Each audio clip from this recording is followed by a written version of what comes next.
Hello, my name's Lesley Atherton and this is my short dystopian story called Better the Devil. I love you, he said. I protect you. You must believe that. Why?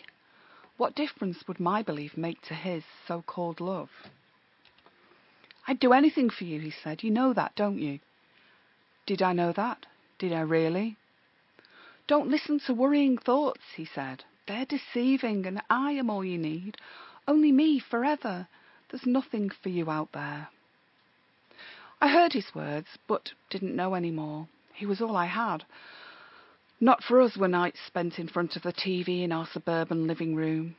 Instead, I spent nights in front of him, sitting cross-legged or lying on my stomach, listening to him and looking at him. And we were not in a living room anymore. We were in the bunker, the cave, our room-sized coffin. You won't be eating sugar anymore, he said, cutting through our silence. I am sweet enough for the two of us. But, I began, fearing the loss of my only remaining pleasure. My small voice withered. Protest was futile. It will do you good. Lose that tummy. He reached over to stroke my already concave abdomen. Purity and cleanliness are necessary for survival in these end times. I was sick of hearing about end times. When he wasn't sermonizing over and over about end times, he was my personal life coach and took enormous pleasure in informing me what I needed to change about me and how I needed to go about changing it. One time I suggested, very quietly, that perhaps he might consider trimming his beard, and he remained quiet towards me for a very long time afterwards. Who can say how long? In here there are no windows, no timepieces, and no morning, noon, or night. Though I'm always here, he isn't. He comes and goes, sometimes when I'm sick or sleeping, but I always know if he's been. He leaves me food, not the pure fruits and vegetables I crave, but whatever he can find. Usually it is from mystery tins with their filthy and peeling labels, and he will open the cans for me, feigning excitement at their newly revealed contents. Then I seem to sleep for days. My nails grow too long, my skin hardens. My body smells more. For months I've asked him, why may you go out and why must I stay? But his answer intellectualized the situation and confused me, making me remember what never happened and making me forget what did. He'd say something about an unclean environment and how it wasn't easy to find supplies and how he had to always be on his guard because of then. But I felt quite sure I would rather be out there with whatever horror the world had become than in a bunker and wholly reliant on him. And anyway, the biggest part of me has never even believed there has been any horror. He was lying, and he always has lied, all the better to keep me compliant. Ask me how old I am. I don't know. Ask me how I look. I don't know.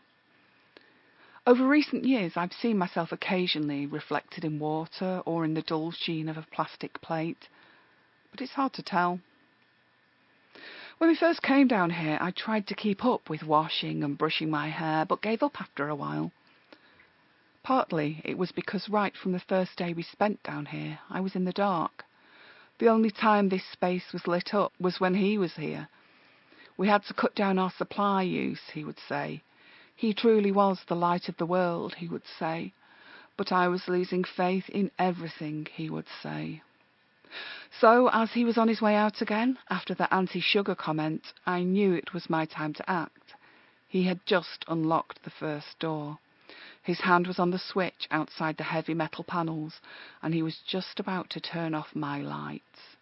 With all the strength I could find in me, which wasn't much, I threw my entire body against the door, pushing it into the frame, so trapping his wrist and fingers. He yelped in pain and immediately turned to question or retaliate or something, but I had already reached from behind him and grabbed the keys from the lock.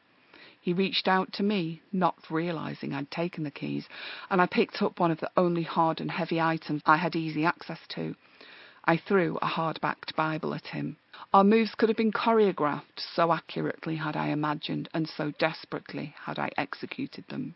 I moved to the door as he lay stunned, and I squeezed through it, noting his blood with a smile. Thank God. There was a sliding lock on the other side. That would keep him in, even if he had a spare set of keys. So I locked the bunker door with his keys and also with the heavy-duty sliding lock, and hesitantly I began walking towards another world. It was only then that I remembered something. I turned back and flipped off the lights.